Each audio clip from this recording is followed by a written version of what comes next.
you have to remember when you watch something like this movie, not a single bit of it is random or accidental. None of it.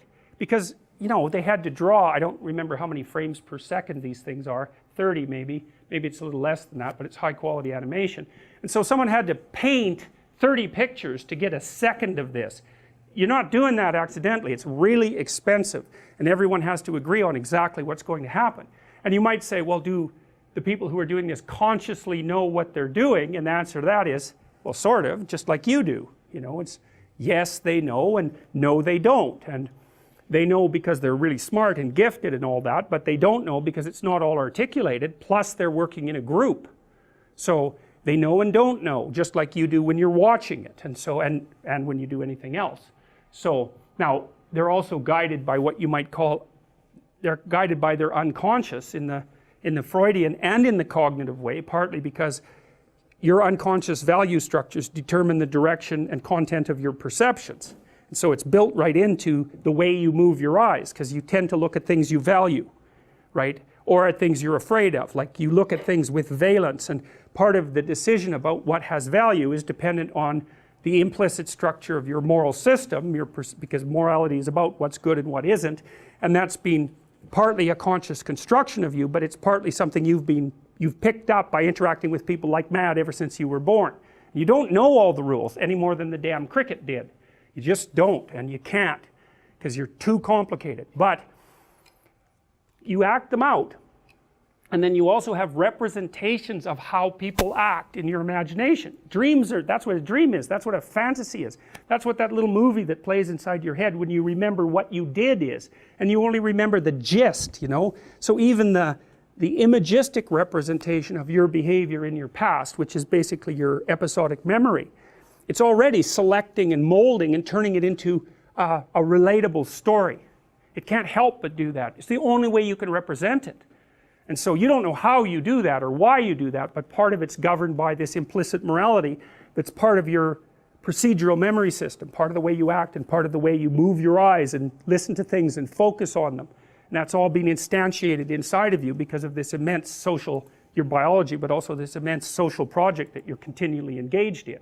And so that informs what you remember, it informs what you imagine, it informs what we collectively imagine, it informs what we can collectively understand.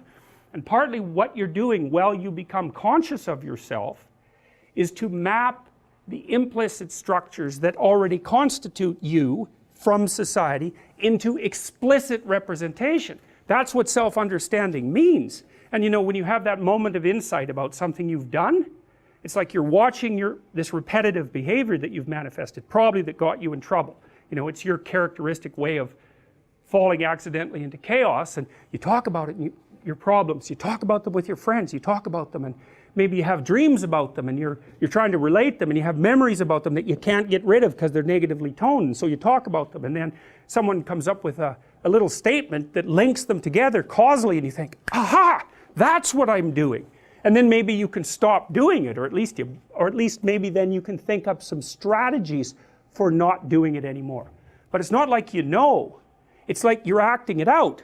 You know it that way, but until the representation matches that pattern, that click of insight doesn't occur.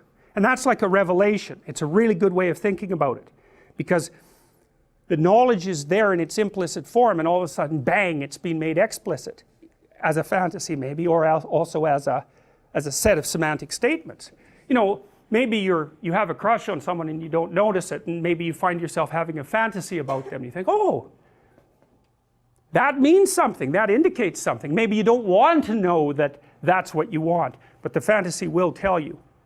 And one of the things Jung suggested, and this is sort of out of the Freudian tradition of free associations, is watch yourself, watch your fantasies, because they're always happening, and they'll tell you something.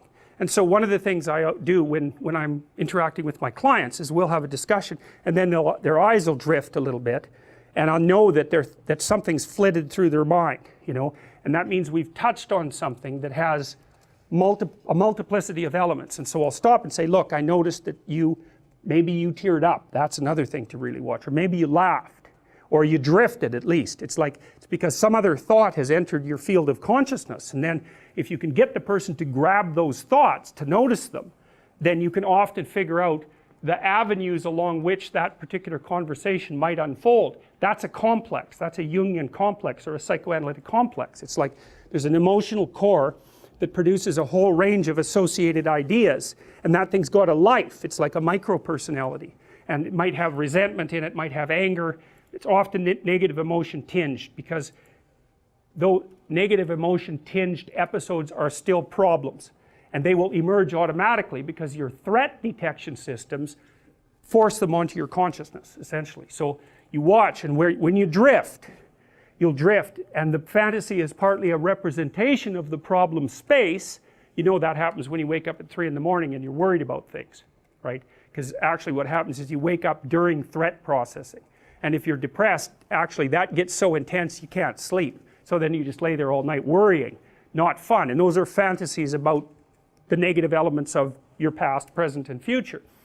And the fantasies can also breed solutions, and that's partly why Freud regarded dreams as wish fulfillments. It's partly, and he wasn't, that was where he stopped. It's not correct.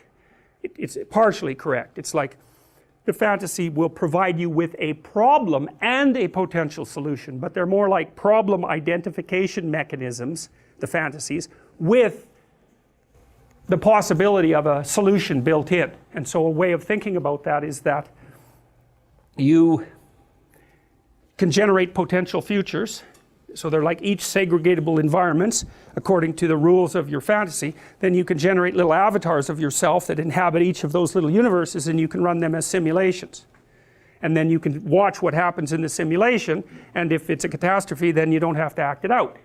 And that's exactly, not exactly, that's akin to what you're doing when you go watch a movie, except that is much more coherent and well thought through, you know, than just a dream, which is often quite fragmentary. And that's partly because the dream is willing to sacrifice coherence to play with category structures, you know, and that's why in dreams things can change from one thing into another really weirdly, or scenes can change from one scene into another without a logic. The logic gets loosened so that the expanse of your thinking can widen, and it's dangerous to do that, and that's partly why you do it when you're asleep and paralyzed. You know, you don't run around and act out your